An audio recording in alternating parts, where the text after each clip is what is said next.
మామూలుగా విశ్వక్సేన్ మీద ఎప్పటి నుంచో ఒక టార్గెట్ అనేది ఉంది. ఎందుకంటే కొంచెం యాటిట్యూడ్తో మాట్లాడతాడనో లేకపోతే ఎవడు పడితే వాడు యాటిట్యూడ్ అంటే చెప్పు తీసుకుదానండి. కానీ ఆ విశ్వక్సేన్ మొన్న వరకు నందమూరి వాళ్ళతో తిరిగాడు, ఇప్పుడు మెగా వాళ్ళతో తిరుగుతున్నాడు అనేసి అన్నారు. కడుపుకి ఏం తింటారో తెలియదు, మంచినీళ్ళే తాగుతారో లేదో తెలియదు.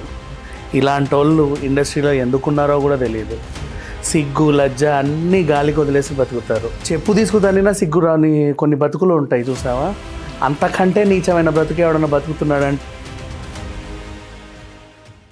హాయ్ హలో నమస్తే, welcome back to the channel Telugu రాజ్యం. నేను మీ రామ్. ఈ మధ్యకాలంలో టాలీవుడ్లో రాజకీయాలను తీసుకొస్తున్నారా లేకపోతే రాజకీయాల్లో టాలీవుడ్ అనేది అర్థం కావాల్సి ఉంది. ఎందుకంటే గతంలో చాలామంది ప్రముఖులు కూడా సినిమా ఈవెంట్ని బేస్ చేసుకొని రాజకీయాల గురించి మాట్లాడడం జరిగింది. అందులో భాగంగానే మొన్నటికి మొన్న ఈ లైలా విశ్వక్సేన్ గారి చిత్రం, దీనికి సంబంధించి ఒక ఈవెంట్లో పృథ్వీ గారు మంచి యాక్టర్ ఆయన, సో ఆయన కూడా రాజకీయాలు తీసుకొచ్చి మాట్లాడడం జరిగింది. అసలు దీనివల్లే ఒక రచ్చ ఏర్పడింది. అంతా ఇంత రచ్చ కాదు, ఆ లైలా చిత్రాన్ని బాయ్కాట్ చేసేంతలా. అసలు ఎవరిది తప్పు? దీనికి సంబంధించి ఒక మంచి వివరణ, ఒక పూర్తి విశ్లేషణని మరియు రాజకీయ విశ్లేషకుడు దాసరి విజ్ఞాన్ గారిని అడిగి తెలుసుకుందాం. నమస్తే అన్న. నమస్తే. పృథ్వీ గారు అలా మాట్లాడడాన్ని మీరు ఎలా తీసుకుంటున్నారు? టాలీవుడ్ యాక్చువల్గా సగం సిగ్గు మా ఎలక్షన్స్ అప్పుడు తీసేసుకున్నాం. ఇంకా మిగిలింది ఏమైనా ఉందా, ఎప్పుడైనా తీసుకోవడానికి సిద్ధంగా ఉన్నావా అంటే ఒక్కొక్కరు ఒక్కొక్క సందర్భంలో ఈ ఆడియో ఫంక్షన్లలో, ప్రీ రిలీజ్ ఈవెంట్లలో తీస్తా వస్తున్నారు. మా ఎలక్షన్ అప్పుడు ఎలా తీసుకున్నాం? ఇంకా అదంతే తీసుకున్నాం. కొంతమంది కడుపుకి ఏం తింటారో తెలియదు, మంచినీళ్ళే తాగుతారో లేదో తెలియదు.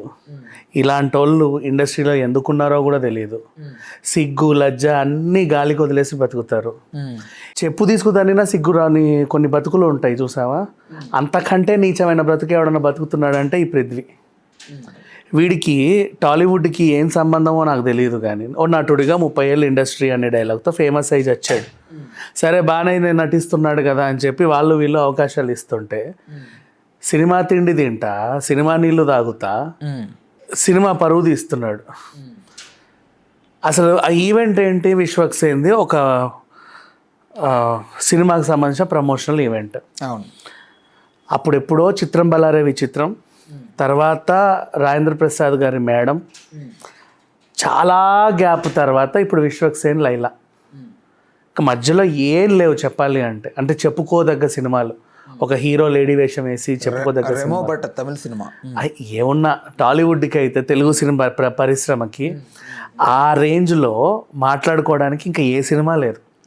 ఇన్నేళ్ళకి లైలా వచ్చింది కదా, అరే ఎంత ధైర్యం చేశాడు ఈ హీరో, 1000 కళ్ళు వేసుకొని చూస్తున్నారు ఆ సినిమా ఎప్పుడు వస్తుందా అని. అవును.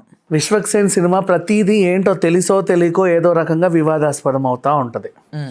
లాస్ట్ మొన్న ఆ టీవీ నేను ఆమెతో గొడవ అయినప్పటి నుంచి దానికి ముందు ఆ రోడ్డు మీద ఆ ప్రాంకు ఇంకా అట్లా ఏవో ఒకటి కాదు రెండు కాదు, ఈయనకు పొగరని, ఈయనకు అదని ఇదని, సినిమాని తొక్కేస్తున్నారనే ఒక సందర్భం. బోల్డ్ మొన్న దాస్ కా దమ్కి వరకు కూడా ఏదో ఒక వివాదం నడుస్తూనే వచ్చింది. అరే ఏ వివాదం లేకుండా క్యూట్గా ఒక సినిమా వచ్చిందే అనుకున్నాం. అస్సలు లేదు ఇప్పటి వరకు. దాన్ని కూడా ఒక చిన్న వివాదంగా ఎవరో మొన్న మలిచారు. ఏంటి, ఆ విశ్వక్సేన్ మొన్న వరకు నందమూరి వాళ్ళతో తిరిగాడు, ఇప్పుడు మెగా వాళ్ళతో తిరుగుతున్నాడు అనేసి అన్నారు. అది పెద్ద వివాదం ఏం అవ్వాలా, అయినా కూడా పట్టించుకోలే ఎవరు. ఎందుకు అంటే చిరంజీవి గారైనా, నందమూరి బాలకృష్ణ గారైనా, ఎన్టీఆర్ అయినా, ఎవరైనా సరే వీళ్ళంతా సినిమా హీరోలే కదా. ఆటి సినిమా హీరోతో తను తిరుగుతున్నాడు, తప్పేం లేదు, అందరూ ఒకటే. సో అట్లా తీసుకున్నారు. నెగిటివ్ తీసుకున్న వాళ్ళు నెగిటివ్ తీసుకున్నారు, పాజిటివ్ తీసుకున్న వాళ్ళు పాజిటివ్ తీసుకున్నారు. అంతే, ఇంకా వివాదం ఏం లేదులే. ఇక రేపో మాపో సినిమా రిలీజు, అరే భలే వస్తున్నాడు, కాంపిటీషన్ లేదు. మామూలుగా విశ్వక్సేన్ మీద ఎప్పటి నుంచో ఒక టార్గెట్ అనేది ఉంది. ఎందుకంటే కొంచెం యాటిట్యూడ్తో మాట్లాడతాడనో లేకపోతే అంటే అలా ఫీల్. విశ్వక్సేన్కి అసలు యాటిట్యూడే లేదు, ఉన్నా కూడా తప్పు లేదు. అదే అంటున్నా. బట్ ఎందుకంటే అది యాటిట్యూడ్ కాదు, ఎవడు పడితే వాడు యాటిట్యూడ్ అంటే చెప్పు తీసుకుదానండి. కానీ అసలు అది ఏం పెద్ద విషయం కాదు. వాళ్ళ సినిమా గురించి వాళ్ళు కాకపోతే ఇంకెవరు మాట్లాడుకుంటారు? అది యాటిట్యూడ్ ఎందుకు అవుతుంది? ఓ పెద్ద హీరో కొడుకు వచ్చేసి అంటేనేమో వాడిని అబ్బా ఎంత బాగా మాట్లాడుతున్నారో అంటాడు. ఓ చిన్న హీరో వచ్చేసి కొంచెం ఎక్కువ మాట్లాడితే యాటిట్యూడ్ అంటారు. అసలు అనే వాళ్ళని ముందు నోర్లు ముగించడం 32 పళ్ళు రాలేదు. విజయ్ దేవరకొండ వర్సెస్ విశ్వక్సేన్ అనే కొంచెం కాంట్రవర్సీ అట్లా. విజయ్ దేవరకొండ కూడా బంగారం చెప్పాలంటే, ఆ మాత్రం యాటిట్యూడ్ ఉండాలి, ఉంటేనే. అండ్ నెక్స్ట్ ఏంటి, అబ్బాయి గురించి మళ్ళీ ఇటు సబ్జెక్ట్ డివేట్ అయిపోయింది. విజయ్ దేవరకొండ సేమ్ మన చిరంజీవి గారు, బాలకృష్ణ గారు, నాగార్జున గారు ఎలా వచ్చారో అలా ఇండస్ట్రీకి రావడమే కాకుండా బిజినెస్లు పెట్టి, థియేటర్లు కట్టి, వాళ్ళ తమ్ముడిని కూడా దింపి వాడికి హిట్లు ఇచ్చి సచ్ ఏ బ్యూటిఫుల్ గై, ఇంకా వేరే హీరోలకు కూడా హెల్ప్ చేసి తన పందా వేరు. సో అట్లా ఈవెన్ విశ్వకైనా అంతే.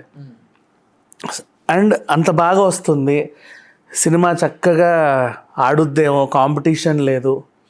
అబ్బా విశ్వకి మంచి సినిమా పడింది, అసలు ఆడగేటంలో ఎంత ముద్ద వస్తున్నాడో. అండ్ మళ్ళీ కొంతమంది వంగి టీజర్ ట్రైలర్లో విలన్స్ని సెడ్యూస్ చేస్తుంటే, అరే ఆ షేపులు ఎలా వచ్చారా బాబా, నడుము ఎలా వచ్చి, నడుము చూపిస్తాడు, బొడ్డు చూపిస్తాడు, అసలు అంత ట్రాన్స్ఫర్మేషన్ ఎలా అయ్యాడు అని అందరూ ఆశ్చర్యంగా చూస్తున్నారు. ఇట్లాంటి టైంలో అంటే ఏం మాట్లాడినా ఆ సినిమా గురించి మాట్లాడుతున్నారు, లైలా లైలా లైలా లైలా. ఒక్కసారిగా ఈ గాడిద వచ్చి సినిమా మొత్తం డైవర్ట్ చేసి పడేశాడు. అది కాస్త ఎక్కడికి వెళ్ళిందంటే బాయ్కాట్ లైలా, 1,00,000 ట్వీట్లు పడ్డాయంట కదా. బాయ్కాట్ లైలా అదొక ట్రెండింగ్లోకి వెళ్తుంది. ఏం తప్పు చేశాడు విశ్వాక్, అసలు సంబంధమే ఉంది.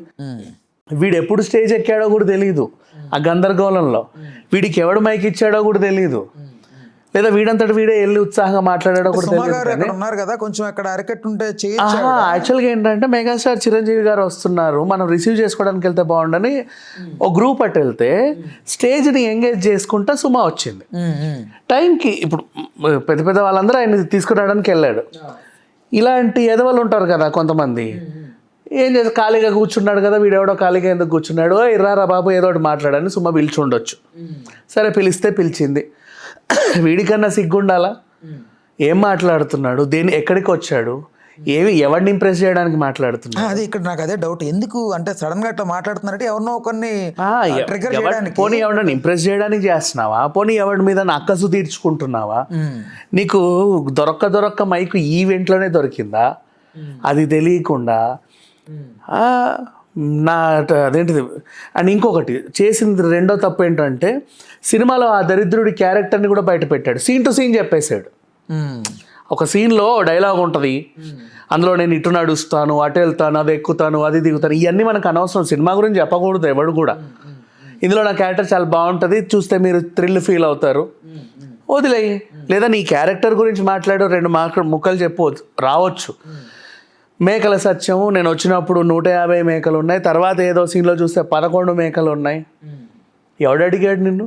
వైసీపీని పోక్ చేసినట్టు తెలుస్తుంది అక్కడ, కనబడుతుంది కరెక్టే. వీడిని అడిగింది ఎవడు చెప్పమని, అసలు అవసరమే ఉంది.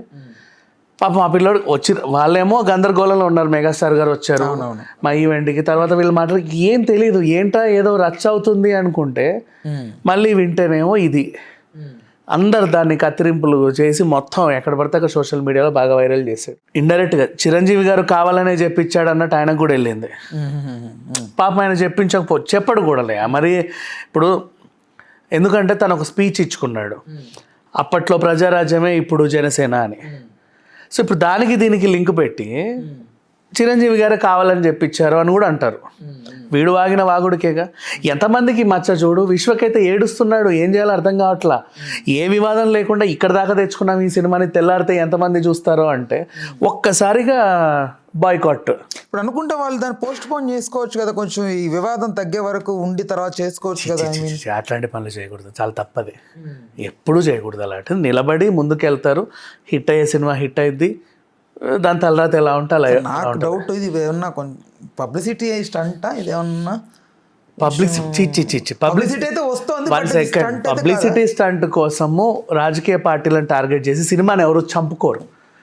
పబ్లిసిటీ స్టంట్ అంటే సినిమాకి మైలేజ్ రావాలా, చంపుకోరు. ఇప్పుడు ఏంటి 100 మంది వచ్చే సినిమాని 50 మందే చూడండి, మిగతా 50 మంది మాకు అనవసరం అని ఒక 2 వర్గాలుగా చీలిపోయింది. ఇప్పుడు అన్నాను నేను, ఎందుకు స్టార్టింగ్లో చెప్పాను సగం పరువేమని ఉంటే మా ఎలక్షన్లో తీశారు అంటే, అప్పుడు కూడా 2 వర్గాలుగా చీలిపోయి ఇండస్ట్రీ అందరి కళ్ళు ఇటువైపు చూసుకునేలా చేసి పరువు అంతా తీసుకుంది. మిగిలింది ఏమైనా ఉంటే ఇట్లాంటి గాడిదలు అప్పుడప్పుడు వాగి తీస్తున్నారు. వీడికి వెనక నుంచి వాటేసుకోవడం తెలిసినంతగా స్పీచ్లు ఇవ్వడం తెలియదేమో. ఇక్కడ ఈ బాయ్కాట్ పరంపర ఎక్కడి నుంచి స్టార్ట్ అవుతుంది అంటే, అందరి అభిప్రాయం ఒకేలాగా స్టార్ట్ అవ్వదు. బాయ్కాట్ లైలా చిత్రం అనేది ఎవడో ఒక్కడి నుంచి మొదలవుతుంది. ఇది ఒక్కడు పోక్ చేస్తాడు దాన్ని, ఒక్క ట్రిగ్గర్ చేస్తాడు. అప్పటి నుంచి అందరిలో ఆ ఉద్వేగం అనేది ఏర్పడుతుంది. ఒక్కసారిగా బయటకు వస్తారు అప్పుడు అందరూ. బట్ ఆ ఒక్కడు ఎవడు, ఎందుకు చేయాల్సి వచ్చింది ఏమో అది ఎవడనేది తెలియదు, కానీ ఈ గాడిద చేయబట్టే మొత్తం అంతా పెంట్ అయింది. ఫస్ట్ వీడిని ఇండస్ట్రీ నుంచి బహిష్కరిస్తే కొన్ని ఉన్నాయి తలకాయలు ఇండస్ట్రీలో ఇట్లాంటి వాళ్ళు. ఆ బండ్ల గణేష్ ఒకడు, ఈడొకడు. ఇట్లాంటి చెత్తని ఊడిచేస్తే బెటర్. బట్ బండ్ల గణేష్ గారు దీనికి యాంటీగా రియాక్ట్ వాడి మొహంలో ఆయన ఏం చేశాడు నాకు మనకు అనవసరం, కానీ ఆ వాగుడు కూడా అట్లాగే వాగుతాడు. అప్పుడెప్పుడో సీఎం గారి దగ్గరికి వెళ్ళి ఇండస్ట్రీకి మీరు అవసరం లేదు, నేనే మీ దగ్గరికి వచ్చానని చెప్పాడు. అదో పెంట. ఒక సందర్భంలో ఈయనను వ్యతిరేకించినంత మాత్రం ఆయన ఏదో ప్రబుద్ధుడు అనుకోవాల్సిన అవసరం ఏం లేదు. రెండే దొందుతుంది. ఇకపోతే వీడిని బహిష్కరిస్తే బెటర్ ఇండస్ట్రీ నుంచి, అంతమించి ఇంకేం చేయలేం. టీటీడీకి ఓ పదవి అప్పచెప్తేనేమో వెనక నుంచి వాటేసుకుంటానని చెప్పి అక్కడ ఆ పరువు తీశాడు, తెలుగు వాళ్ళ పరువు తీశాడు, ఇండస్ట్రీ పరువు తీశాడు. బ్రో సినిమాలో క్యారెక్టర్ ఇస్తే అంబటి రాంబాబు గారిని ఏమో ఇమిటేట్ చేసి, అది కూడా ఎంత వివాదం తెలుసా. సరే ఎక్కువ అవ్వలేదు, బట్ ఆ టైంలో అలా గడిచిపోయింది. కానీ అంబటి గారు గిరిజన మహిళలతో చేశారు ఆయన. అవును, అది భోగి పండుగ టైం అది. వీడు క్లబ్ డాన్సర్లతో చేశాడు, రైట్? అంటే గిరిజన మహిళలందరూ క్లబ్ డాన్సర్లా వీడి ఉద్దేశంలో. బట్ అది తప్పిదం డైరెక్టర్ కదా అవుతుంది. డైరెక్టర్ అయినా ఎవరైనా సరే వాట్ ఎవర్, అది బ్రో సినిమా, అప్పుడు అది పవన్ కళ్యాణే చూసుకోవాలి, లేకపోతే ఆ డైరెక్టర్ సముద్రకని చూసుకోవాలి. వాట్ ఎవర్, ఆయన తమిళ్ డైరెక్టర్, సీన్ ఆయనకు తెలియకపోవచ్చు. ఈయనేమో అప్పుడు సినిమాలో రాజకీయాల్లో బిజీగా ఉన్నాడు హీరో. ఆయనకు కూడా ఆ సీన్ షూట్ అయ్యింది వీడి దగ్గరే. ఈ గాడిదన్నా చెప్పి చావాలా, ఇదేమన్నా వివాదం అయిద్దేమోనండి ఎందుకండి అని యథేచ్ఛగా చేశాడు. సిగ్గుండక్కర్లా కొంచెం అయినా. అది ఈవెంట్ జరిగిన అయితే జరిగి ఉండదు. అది ఇప్పుడు ఈవెంట్ అంటే అన్ఎక్స్పెక్టెడ్గా జరిగింది. హీరో ఎక్కడ ఉన్నాడు, ఎక్కడ జరుగుతుందో సడన్గా మాట్లాడేసాడు. ఆ షూట్ అయితే అలా జరగదు కదా. కెమెరామ్యాన్ యాక్సెప్ట్ చేయాలి, అక్కడ స్టోరీ రైటర్ యాక్సెప్ట్ చేయాలి, అందరూ డైరెక్టర్ కావాలనే వివాదాస్పదమైన అంశాలన్నిట్లోనూ దూరుతున్నాడు. అంటే ఎందుకు అట్లా కొంచెం ఉండాలి, ఆ బజ్లో మనం కూడా ఉండాలి. ఏ బజ్ చెప్పు తీసుకుని అంటారు రోడ్ల మీద తిరిగితే, అదేం బజ్? ఆడోళ్ళు మొగోళ్ళు ఎవడైనా సరే, ఈవెన్ హిజ్రాలైనా సరే చెప్పు తీసుకుని అంటారు. అయినా సిగ్గురాదు ఇట్లాంటి వాళ్ళకి. అది వీళ్ళ గురించి ఇంతసేపు మాట్లాడుకున్నాను చూసా, మన నోళ్ళు కూడా పెంటే వాడి గురించి మాట్లాడాలి నాకే అసహ్యం. రైట్. ఇప్పుడు ఓవరాల్గా లైలా పరిస్థితి ఏంటి? లైలా పరిస్థితి అయితే ఏమి ఉండదని నాకు అభిప్రాయం యాక్చువల్గా చెప్పాలి అంటే. ఎందుకంటే సినిమాని ఏదో రకంగా ఇబ్బంది పెట్టి ఎంతమంది ఎన్ని రకాలుగా తొక్కాలని చూసినా అవే నిలబడుతున్నాయి. దేవర చూడు, పుష్ప చూడు, సో ఇప్పుడు లైలా కూడా నిలబడుద్ది. ఈవెన్ నిన్న తండేలు కూడా, దాన్ని కూడా చాలా ఇబ్బందులు పెట్టారు, నిలబడింది. సో ఇప్పుడు లైలా కూడా నిలబడుద్దని నేను అనుకుంటున్నాను. నాకైతే అనిపిస్తుంది నిలబడుద్ది. అయితే ఇబ్బంది పడే అవకాశం ఎక్కడ లేదు.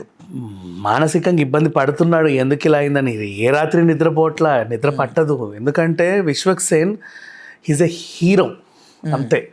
నేను అంత మించి ఇంకేమీ చెప్పలేను. Vishwaksen is a hero, the hero. ఇంత మించి real Vishwaksen is the hero, అంతే. ఇంకా దాన్ని ఇంకా ఏం సాగదీకు, దట్స్ ఆల్. అందుకని చెప్పి తను ఆలోచిస్తాడు, నిర్మాతల గురించి ఆలోచిస్తాడు, దర్శకుల గురించి ఆలోచిస్తాడు, సినిమా గురించి ఆలోచిస్తాడు, డిస్ట్రిబ్యూటర్ గురించి ఆలోచిస్తాడు. బికాజ్ అన్ని రంగాల్లో నిష్ఠాతుడు కాబట్టి కథ గురించి ఆలోచిస్తాడు. కొంతమంది సపోర్టర్స్ ఎలా మాట్లాడుతున్నారంటే, పృథ్వీ గారు చేసిన పనిని వాక్చాతుర్యం ఎవరికైనా ఉంటుంది, మాట్లాడే హక్కు అందరికీ ఉంటుంది అని మాట్లాడుతున్నారు. బట్ వాళ్ళకి తెలియాల్సింది ఏంటంటే సమయ సందర్భం ఉండాలి. పెళ్ళికి వెళ్ళి చావు కబురు చెప్తే కష్టం కదా. అంటే నీకు వెనకాల ఉన్న బ్యానర్, మనం వచ్చింది ఎందుకు, ఈ బ్యానర్ ప్రమోట్ చేయడానికి వచ్చాం. అది కాకుండా ఇంకో అంశాన్ని అక్కడ తేవడం వల్ల డీవియేట్ అవ్వట్లా, ఇలా ఎందుకు పిలిచారో అన్నట్టు ఉండట్లా. అసలు పరంపర ఎక్కడ మొదలైందంటే ఏం చెప్తారు మీరు? ఎవరి నుంచి వచ్చింది కల్చర్ అనేది? అసలు అట్లా అందరికీ ఉంది ఈ కల్చర్. సినిమా సందర్భంకి వచ్చి ఇంకేవేవో మాట్లాడిన వాళ్ళు చాలా మంది ఉన్నారు. బాలకృష్ణ గారు అంటారు, కొంతమంది ఇంకా పెద్ద పెద్ద పేరు. లేదు చాలా మంది ఉన్నారులే. అంతెందుకు రీసెంట్ ఇష్యూస్ చూసుకుంటే ఇప్పుడు ఇక్కడికి చీఫ్ గెస్ట్గా వచ్చిన చిరంజీవి గారి గురించి కూడా చెప్తాను నేను. అక్కినేని వల్ల ఏదో అవార్డు ఈయనకి పురస్కారం ఇవ్వడానికి పిలిచారు. అది అక్కినేని గారి ఈవెంట్. ఏం మాట్లాడినా అక్కినేని గారి గురించే మాట్లాడుకోవాలి. ఈయన వెళ్ళి ఆయన గతంలో ఎప్పుడో జరిగిన ఇన్సిడెంట్ అక్కడ చెప్పేసి వచ్చాడు. అందరు అక్కినేని గారి గురించి తక్కువ మాట్లాడి ఈయన గురించి ఎక్కువ మాట్లాడారు, ఈయన ఇష్యూ గురించి. అప్పుడు వాళ్ళేమనుకున్నారంటే, ఎందుకు పిలిచాను రా బాబు వీళ్ళని, అలా అనిపించకూడదు. ఎప్పుడన్నా ఎవరన్నా పిలిస్తే గౌరవంగా పిలిచినప్పుడు భలే వచ్చారు వీళ్ళు, రావడం వల్ల మాకెంతో ఇదైపోయింది అని ఫీల్ అవ్వాలి కానీ వీళ్ళు ఎందుకు వచ్చారా బాబు అనుకోవద్దు. అంబానీ పెళ్ళికి వెళ్ళినప్పుడు కూడా అంతే, రామ్ చరణ్ వాళ్ళని పిలిచినప్పుడు అక్కడ షారూఖ్ ఖాన్ ఏదో అంటే వీళ్ళు ఇంకేదో అనుకొని ఫీల్ అయ్యి మా మా మనోభావం దెబ్బతినిందని వచ్చారు. రామ్ చరణ్ గారిని ఏదో అన్నారనేది సంథింగ్. ఆయన ఇంకేదో అన్నాడు, ఆయన పొగిడాడు, వీళ్ళు తిట్టాడేమో అనుకొని వచ్చారు. అప్పుడు వాళ్ళు అనుకున్నారు ఈవెంట్ ఆర్గనైజర్లు, వీళ్ళని ఎందుకు పిలిచాం రా అనవసరంగా ఇక్కడికి అని. ఎవరన్నా ఇక్కడికి వస్తే వీళ్ళని ఎందుకు పిలిచాం అనుకోకూడదు. ఇప్పుడు పృథ్వీ అయినా అంతే, వీడిని ఎందుకు పిలిచాను రా బాబు అని మొహం మీదే అంటున్నాడు విశ్వక్సేన్. వాడు ఎవడో వాగిన దానికి మాకు సంబంధం ఏంటండి, ప్లీజ్ మమ్మల్ని అర్థం చేసుకోండి, బాయ్కాట్ తీసేయండి అని. అంటే ఎప్పుడైనా సరే ఎవరైనా మనల్ని ఎక్కడికైనా పిలిస్తే వాళ్ళు హ్యాపీ ఫీల్ అవ్వాలి కానీ ఈ అమ్మ వీళ్ళని ఎందుకు పిలిచాను రా బాబు అనుకోకూడదు. మొన్న కూడా గతంలో ఎక్కడో మాట్లాడినట్టు ఉంది పృథ్వీ గారు ఈ రాజకీయాలు తీసుకొచ్చి, బట్ ఎక్కడ వాడి గురించి నాకు ఇంకా మాట్లాడకే బాబు, వాడు నాకు ఆ పేరు వింటేనే చిరాగ్గా ఉంది. రైట్, ఓకే అన్న, thanks for the time, thanks right. Please do subscribe to Telugu Rajyam channel. Please do subscribe to Telugu Rajyam channel. Please do subscribe to Telugu Rajyam channel. Hi అండి, నేను మీ ఆర్పీని, నెల్లూరు పెద్దారెడ్డి చేపల పులుసు ఓనర్ని. మీరు తెలుగు రాజ్యం అనే ఈ యూట్యూబ్ ఛానల్ సబ్స్క్రైబ్ చేసుకుని మంచి మంచి వీడియోలతో వస్తారు. Thank you so much. Hi people, I'm Sonakshi Verma and you please watch Telugu Rajyam and please subscribe to the channel.